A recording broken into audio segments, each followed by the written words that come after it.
Dit is hoe die finale dokument moet lyk. In hierdie geval was die nodige kolomme ook ingevoeg. Dit lyk dalk soos 2 kolomme, maar as jy na die liniaal kyk, sal jy sien daar is wel 3. Kom ons voeg net so lank die nodige kolombreuke in, sodat elke paragraaf in sy eie kolom staan.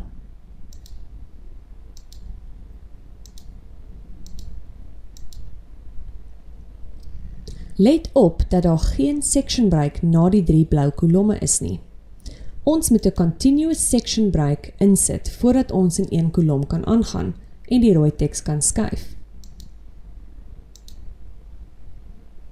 Kom ons kyk eers hoe die paragraaf na die 3 kolomme geformateer sal wees. Klik op die paragraafmerk na die section break en kyk na jou liniaal. Sien jy, dit is nog steeds gestel op 3 kolomme? 'n Continuous section break herstel niks nie. Dit laat jou net toe om die uitleg te verander. So ons moet nog steeds hierdie self gaan formateer as 1 kolom en dan eers kan ons die rooi teks skuif.